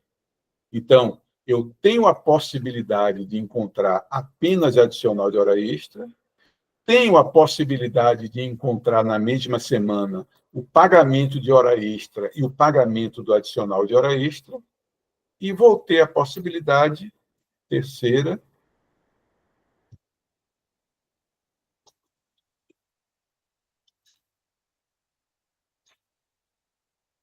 oi, Dayana. Nesse caso, um caso seria tipo assim, 1,5, outro 0,5. Perfeito. Perfeito. Para eu calcular aqui as horas extras, eu teria salário dividido por divisor vezes 1,5 vezes 1, que foi a quantidade. Aqui eu teria salário dividido por divisor vezes 0,5, que eu só estou pagando adicional, vezes 4. Então, a diferença básica do cálculo da hora extra e do adicional de hora extra é o fator que eu vou considerar. Na hora extra, 1,5, que eu estou pagando a hora normal de trabalho acrescido do adicional. No adicional de hora extra, eu não vou pagar a hora, então é 0. Pago somente o adicional 0,5. 0 mais 0,5, 0,50. Essa vai ser a diferença do cálculo do adicional para a hora extra. A terceira possibilidade que eu estou colocando, vamos ver aqui, 2, 2, 10. Deixa eu ver se eu faço uma coisa que chegue ao que eu quero.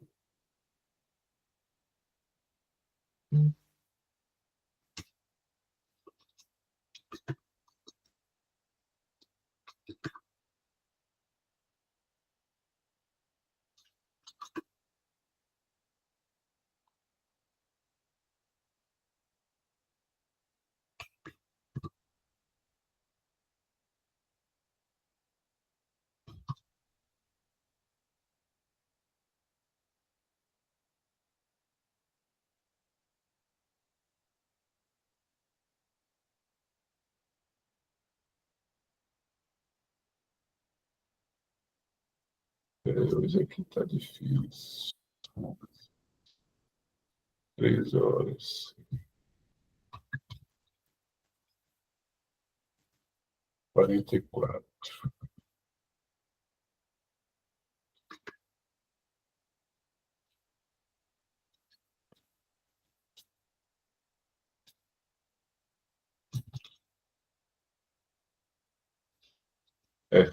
A outra possibilidade eu não estou nem encontrando aqui para colocar, e aí depois eu vou fazer uma outra conta para pegar uma jornada que justifique.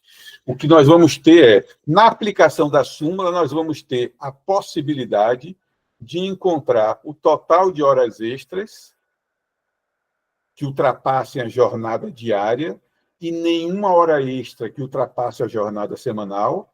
Então, esse empregado vai ser credor apenas do adicional de hora extra.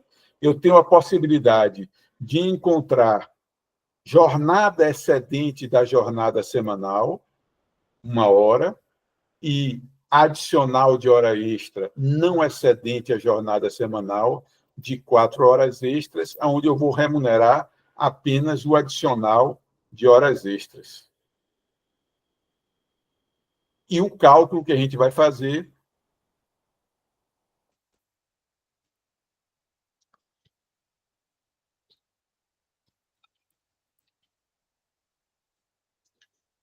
vou estar remunerando as horas extras como adicional.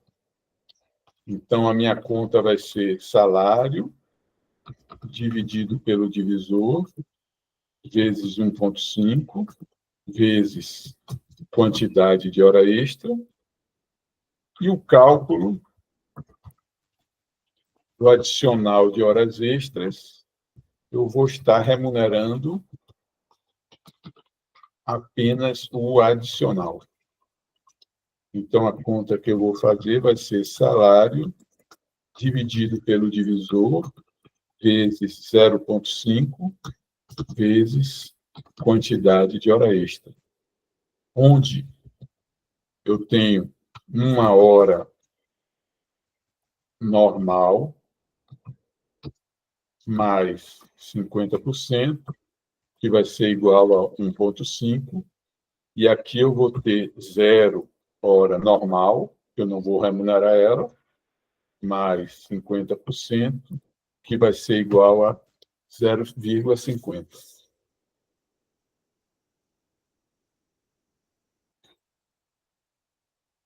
Pode falar, Daiana. Professor, essa questão da súmula vai ser determinada no processo? Como é que funciona? Porque, assim, eu nunca tive contato diretamente com o processo trabalhista, então eu queria entender mais como é que ficaria para determinar se vai ser aplicado essa questão da súmula ou não. Perfeito.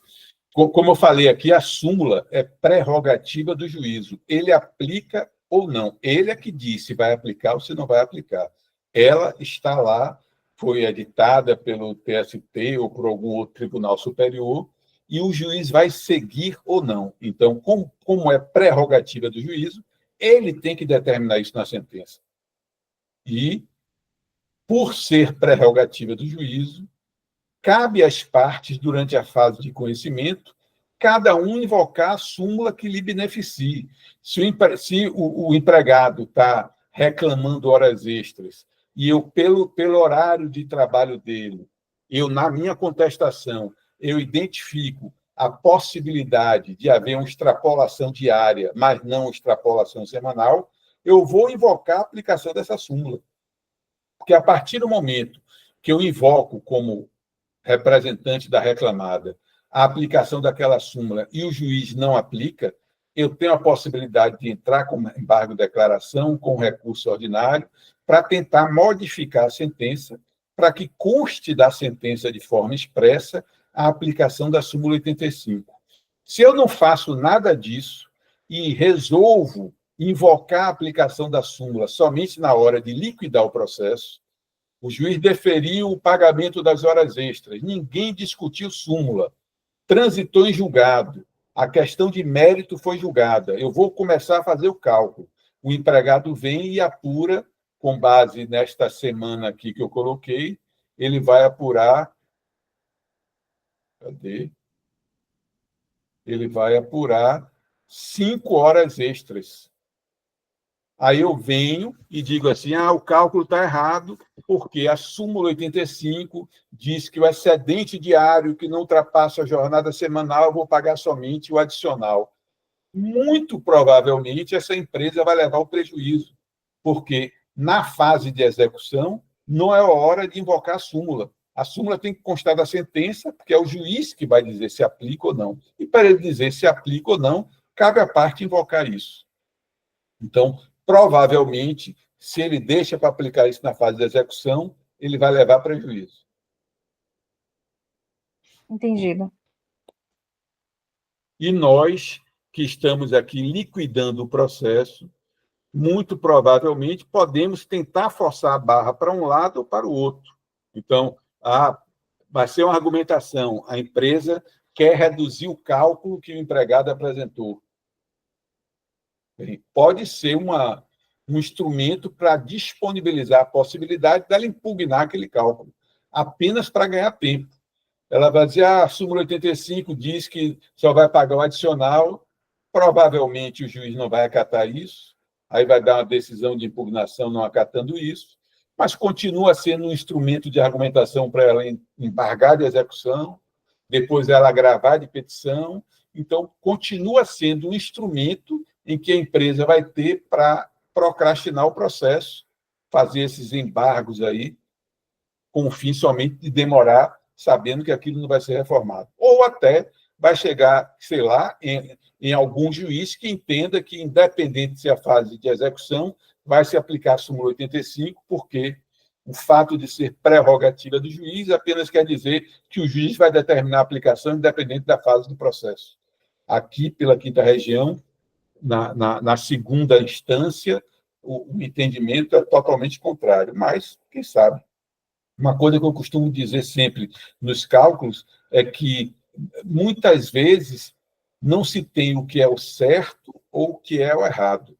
O que se tem é o último juiz que decidiu.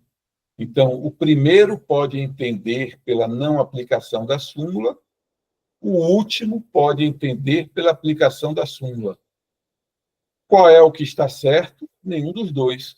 Mas daquele último eu não tenho mais para onde recorrer. Então, aquilo vai ter que ser aplicado. Então, nem sempre vai ter ali, isto está sendo correto ou isto está sendo errado.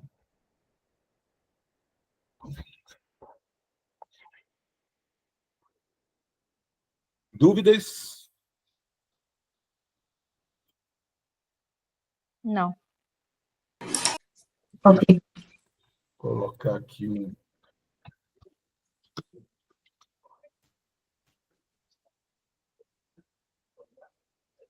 Professor, ainda aparece muito nos processos essa questão da súmula 85? Aparece muito, muito.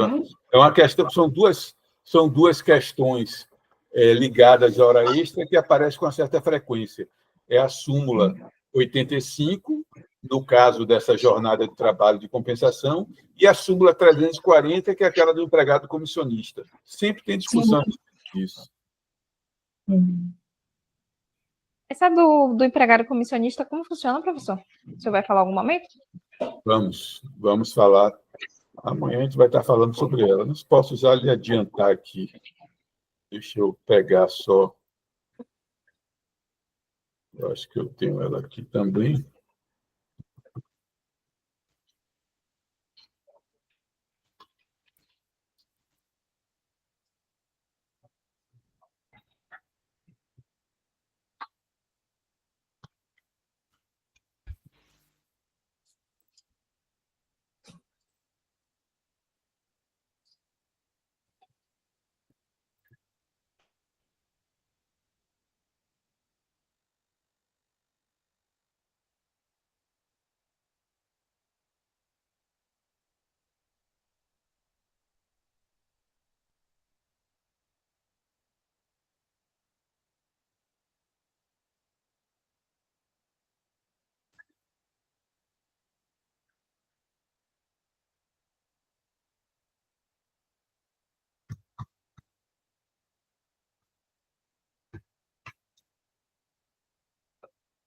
A súmula 340, vocês estão visualizando aí na tela?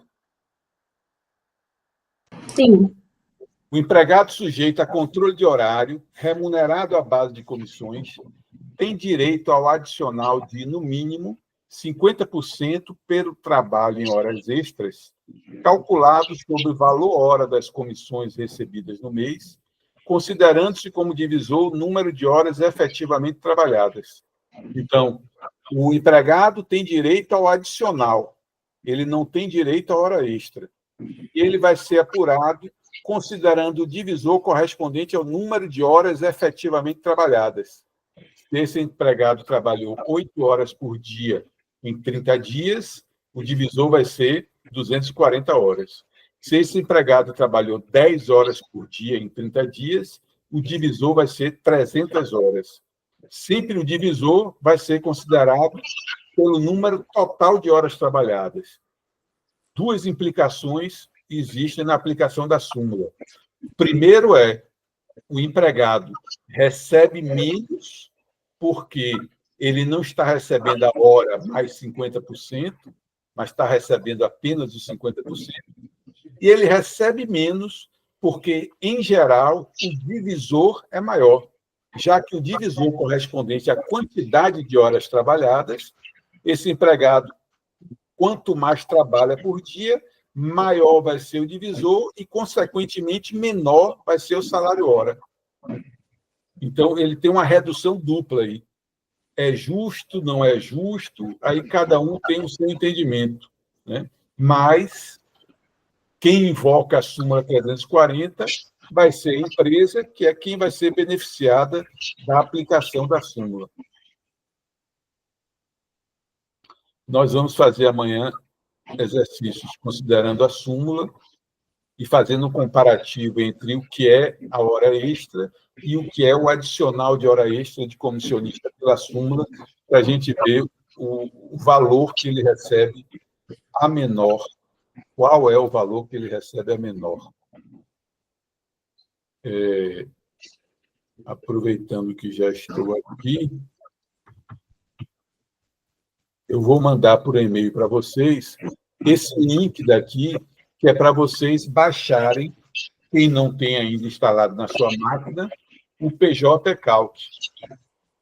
Ele tem um link lá disponibilizado no TRT-8, que é quem desenvolveu o programa, e você vai ter a opção do Windows que você tem no seu computador, se é um Windows de 64 ou 32. Você vai escolher qual dos dois é o do seu computador, vai ser direcionado para a página, para a próxima página, onde vai ter o link de instalação. E ele vai baixar ali, está baixando aqui em cima já o link de instalação. E ele vai ser bastante intuitivo. Depois que ele baixar, basta que você execute. Vou voltar aqui minha tela.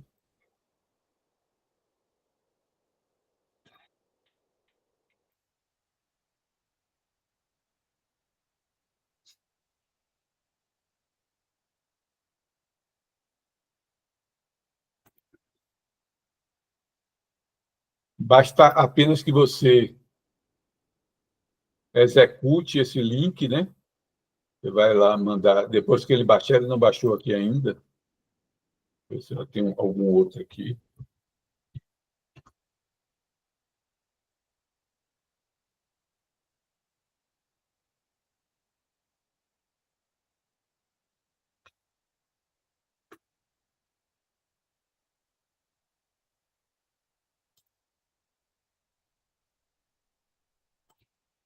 Bem, ele está baixando. Mas basta você clicar no botão direito, abrir ou direto no executar, e ele já vai instalar, já vai sugerir o diretório de instalação, vai ser feito isso de forma bastante intuitiva. Depois de vocês instalarem, vocês podem deixar quietinho lá no seu computador, que amanhã a gente vai mostrar como a gente vai atualizar esse PJ Calc para que a gente possa utilizar. Eu já estou vendo aqui uma novidade, que é na página lá de instalação, que já tem a versão 2.13, da publicação 22 de janeiro. Ó. O meu ainda é o 2.12. Mas a gente está esperando aí uma versão nova com relação à correção monetária, que vocês vão ver até o final do curso isso, mas que ainda não saiu. Essa de janeiro ainda não complementa. Ele está baixando, vai demorar de baixar. Mas, enfim, eu vou mandar esse link para vocês. Vocês selecionam 64 ou 32, ele vai baixar o arquivo de instalação e é só executar que ele vai salvar isso na máquina de vocês para o uso. E aí, amanhã eu falo sobre a atualização das tabelas e a gente começa a trabalhar com ele também.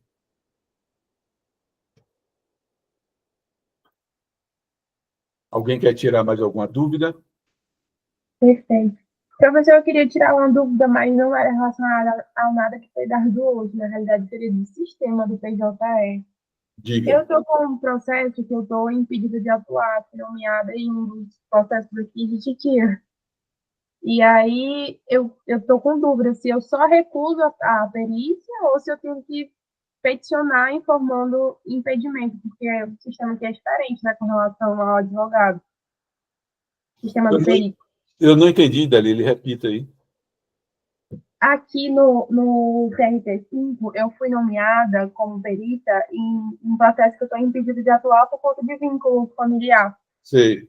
Aí eu estou na dúvida aqui com relação à recusa. Eu só marco o X no sistema para recusar a perícia ou eu tenho que peticionar informando que há um impedimento?